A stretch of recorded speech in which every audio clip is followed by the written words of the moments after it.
bad.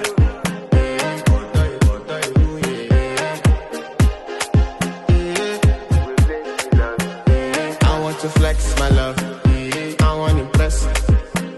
And I want to carry my love away to a place she loves. I'm